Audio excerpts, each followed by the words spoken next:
Nate Wilcox.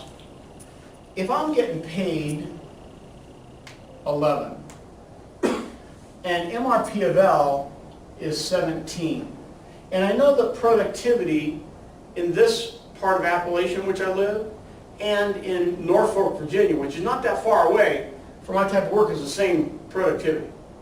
So if that's a competitive market in Norfolk, I should be able to earn 17. But here, since I'm in the hollow, I'm earning 11. What's my solution as a worker? How do I improve my condition? If the costs of migration were low enough, you could move out to where you would get 17. Okay, so I could move to Norfolk, leave the hollow, okay? And as long as it costs me 6 or less, I'm either in as good a condition or a better condition, right? This is not separable from the human capital investment decision, because maybe it costs me 5 and I'm going someplace, so now I'm giving up 11, it costs me 5, so that's 16, but I go to get 17. My investment in my migration, which maybe just was putting stuff in the back of my Pinto, right, and renting an apartment in some other city, but the difference between the 16, the wage I gave up and my cost of mobility, gives me a net benefit of 1, so 17 minus 16, and then depending upon my discount rate, I can calculate whether or not that was a good decision. Mobility is the solution to monopsony. And mobility costs something, and so I may have to consider it with respect to the HC investment equation. That's a good connection, by the way, if you choose to use those two elements within your paper. Good way to connect those elements. I'm all about connectivity between these things.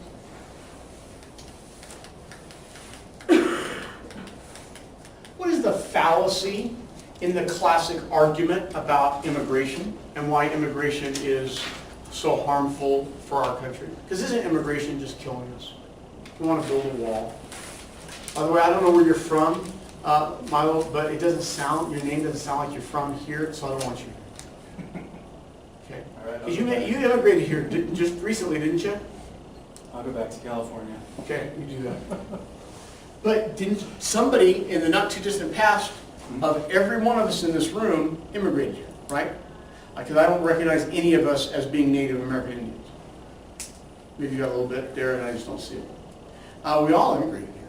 So we have really good evidence that immigration actually is productive for our country by virtue of the fact that we've had rising standards of living, we've had rising GDP, we've had rising real incomes throughout the entirety of our multi-hundred-year experience as a nation state. And interestingly enough, when we've been more embracing of and we're willing to more productively embrace immigration, we have had a yet more productive economic experience. But we're afraid sometimes that things that look different than we do, act different than we do, have a different culture, especially if a whole bunch of them come and crowd us out of a labor market. If I am if I do manual labor in people's yards or on construction sites, and I want to have the same kind of standard of living as Bailey or as Nate, who appear to be good workers, you appear to be fit enough, I think you can get the job done.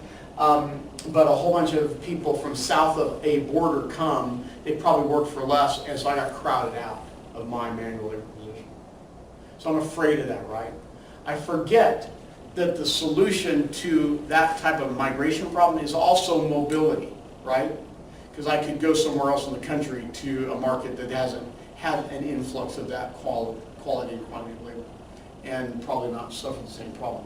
And I have a perfectly mobile market absent some small transportation costs. But mobility and migration are really kind of interesting. We can model them. The models are no different than the ones we used for unions, any labor supply and demand. We're not looking at productivities. We're just looking at competitive markets, right? And people can move, and it costs them to move. And when people move into market, we think that labor supply shifts out and to the right. We have some labor supply condition initially. We have some labor demand conditions additionally.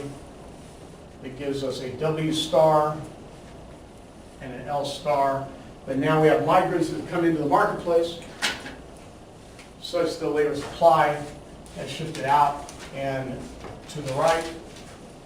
And when that happened, firms that were there are still there. Labor demands remain constant, such that we have L prime and W prime, and I'll be darned, the classic argument that more workers suppresses wages appears to have helped. And if we have equations for these things, we should be able to easily calculate. What's the rest of the argument? What am I leaving out? And why is this not the end of the story? Catherine?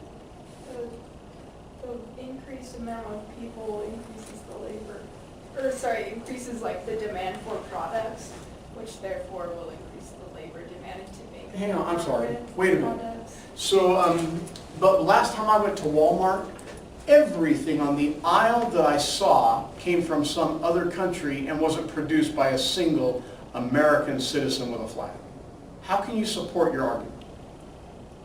You're right.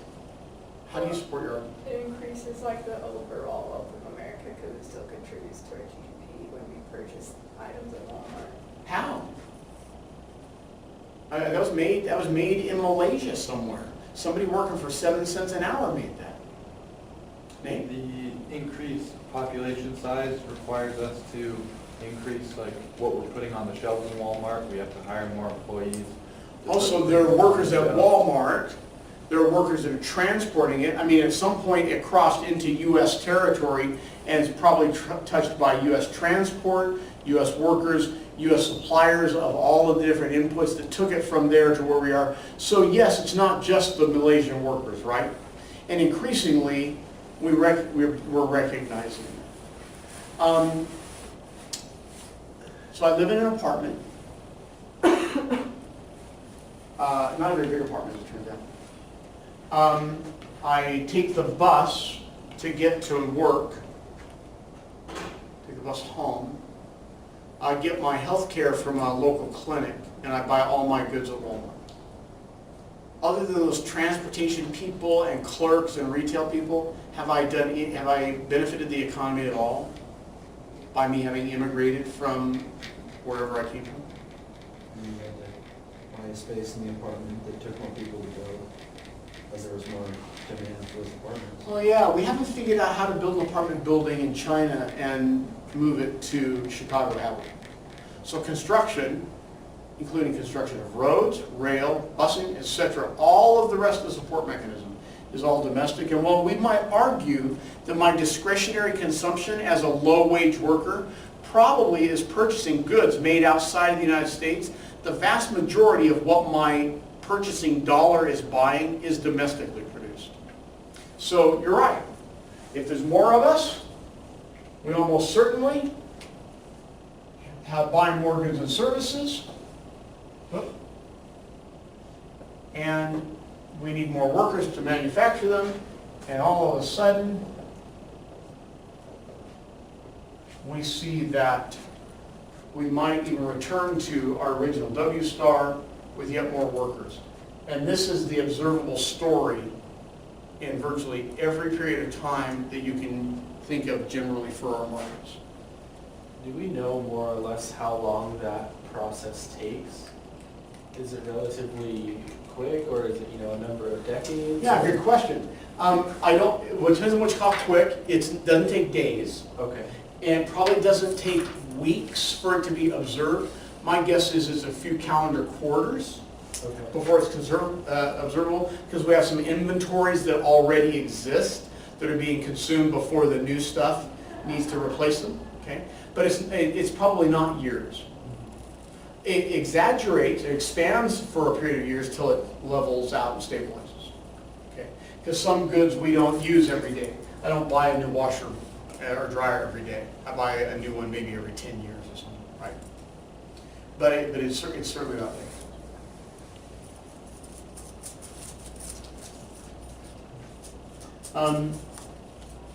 I seek in this class not to be very political, but in my commentary with respect to immigration, I offered some political commentary. My opinion is that if somebody comes to this country and is educated, we should staple a green card to their diploma. Because we spent our goods and services and tax dollar helping educate them, and then we ship them off to their foreign economies. So counterproductive.